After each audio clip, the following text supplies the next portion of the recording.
আমাদের বাড়িতে যখন আমার হলুদ নিয়ে সবাই খুশিতে ব্যস্ত, আর এদিকে আমার হবু স্বামী আমার হলুদের দিনেই অন্য একটা মেয়েকে বিয়ে করেছে। আর এই কথা বিয়ের পরের দিন আমার কানে আসার পর আমার মনের অবস্থা ছিল ঠিক গলা কাটা মুরগির মতো। সদ্য বিয়ে করা নতুন বউ আমি কিভাবে সবাইকে বলবো আমার স্বামী আমাকে বিয়ে করার আগের দিন অন্য আরেকটা মেয়েকে বিয়ে করেছে।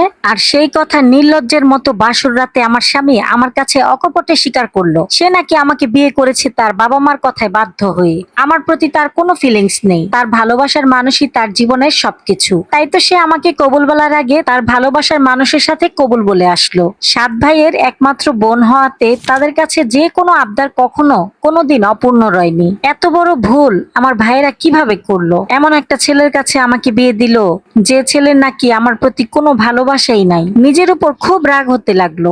এতটাই কি ভাইদের উপর বোঝা হয়ে গিয়েছিলাম? ছেলের খোঁজ খবর না নিয়ে বিয়ে দিয়ে দিল, নাকি দেখতে শুনতে কোনো দিক দিয়ে কম ছিলাম? ভাইদের কাছে মুখ ফুটে বলতেও পারছিলাম না। ছোটকাল থেকেই খুব লাজুক স্বভাবের মেয়ে আমি। 7 ভাইয়ের মধ্যে 4 ভাইয়ের বিয়ে হয়েছে। ভাবিরা আমাকে চোখে হারায়। সবকিছু ভাবিদের সাথে সবসময় শেয়ার করি। তাই তো ভেবে নিলাম আড়াই নায়ের দিন গিয়ে ভাবিদের কাছে সবকিছু বলে দিব। এভাবে তো আর মানুষ বাঁচতে পারে না। কত কিছু চিন্তা করে গেলাম, অথচ ভাবিদের সামনে গিয়ে মুখ দিয়ে টু শব্দও বের হলো না। তারা আমাকে নিয়ে এতটা উল্লাসে ছিল যে তাদের কাছে আমি কিভাবে বলবো যে ছেলের কাছে তোমাদের চোখের মণিকে দিলে সেই ছেলে আমাকে চোখেই দেখে না। আমার স্বামী আমাকে আমাদের বাড়িতে নামিয়ে দিয়ে চলে আসছে। আমাদের বাড়িতে পর্যন্ত সে ঢুকেনি। নতুন বউ হওয়াতে বাড়ির সবাই জিজ্ঞাসা করছিল স্বামী কেমন, শ্বশুর কেমন, শাশুড়ি কেমন।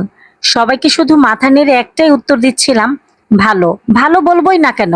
আমার শ্বশুর শাশুড়ি যে আমাকে অনেক আদর করে, তারা আমাকে অনেক পছন্দ করে বিয়ে করে নিয়ে গেছে।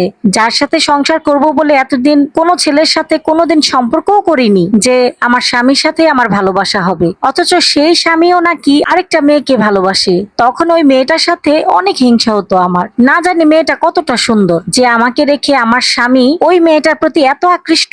আমার দিকে একবার ঘুরেও তাকায় না। 1 থেকে 1.5 মাস এভাবে চুপচাপ রইলাম, কখনো কাউকে কিচ্ছু বললাম না। স্বামীও আমাকে কিছু বলে না। একই ঘরে অজানা মানুষের মতো থাকতাম, অথচ বাইরে এরকম ভাবে বিহেভ করতাম যেন একজন আরেকজনকে চোখে হারে। একদিন সাহস করে শাশুড়ি মায়ের মাথায় তেল দিতে দিতে তাকে প্রশ্ন করেই ফেললাম, মা, আপনার ছেলের কি কোনো মনের মানুষ ছিল? মা হঠাৎ চুপচাপ হয়ে গেল। তখন বুঝতে পারলাম হয়তো তারা জানে। সে আমার দিকে ঘুরে বলল, ছিল, কিন্তু এখন আর নেই। তোমাকে বিয়ে দিয়েছি তো এজন্যই, যাতে করে আর অন্য কোনো মেয়ের দিকে না তাকায়। আর যে মেয়েটার সাথে সম্পর্ক ছিল সে মেয়েটা ওর জন্য ভালো ছিল না। আমার শাশুড়ির মাথায় তেল দিতে দিতে মনে মনে বললাম, মা, ওর সাথে এখনো সম্পর্ক আছে এবং সে আমার আগেই আপনার ছেলের বউ হয়েছে। আর আপনার ছেলে সেই মেয়েকে আলাদা বাসা ভাড়া নিয়ে রেখেছে। কিন্তু সবগুলো কথা মনে মনে বললাম, কারণ আমার শাশুড়ি ছিল স্ট্রোকের রোগী। তাকে যদি হঠাৎ করে এই ধরনের কিছু বলতাম আমার শাশুড়ি হয়তো অসুস্থ হয়ে যেত। যার জন্য আমার স্বামী আমাকে বাধ্য হয়ে বিয়ে করলো তার অসুস্থতার কারণেই। যখন আমাকে আমার বড় ভাই প্রথম তার ছবি দেখায়, এক দেখাতেই আমি হ্যাঁ বলে দিয়েছিলাম, কারণ সে দেখতে মাশাআল্লাহ অনেক সুন্দর। অথচ আমার একবারও মনে হয়নি যে এমন একটা ছেলের গার্লফ্রেন্ড থাকতে পারে না। আমি কেন জানি নিজের মতো বোকা সবাইকে ভাবতাম। বিয়ের 3 মাসের সময় হঠাৎ আমার রুম থেকে ড্রয়িং রুমে চিল্লাচিল্লির আওয়াজ পাই। আমার শ্বশুর আমার স্বামীকে বকা দিচ্ছিল। নিজের রুম থেকে বের হয়ে শুনি আমার স্বামী নাকি অপ্রয়োজনীয় খরচ করে ব্যাংক ব্যালেন্স খালি করে ফেলেছে। আমার শ্বশুরের কথা শুনে আর চোখে আমার স্বামীর দিকে তাকালাম। আমার স্বামী নিচের দিকে তাকিয়ে রয়েছে। আমার শাশুড়ি বলতেছে, বিয়ে করছে ছেলে, বউয়ের কত ধরনের কত খরচ থাকতে পারে না, তুমি এরকম চিল্লাইতেছো কেন? আমার শ্বশুর বলল, আমার ছেলের বউয়ের কতটা চাহিদা ও পূরণ করতেছে এটা তো আমরা দেখতেছি। আমার ছেলের বউ তো আর আলাদা থাকে না। তখন আমি আমার স্বামীর দিকে চোখ ভরা পানি নিয়ে তাকিয়ে রইলাম। একটা বারও সে আমাকে কখনো একটা কাচের ছুরিও এনে দেয়নি, অথচ সে নাকি আমার জন্য খরচ করছে।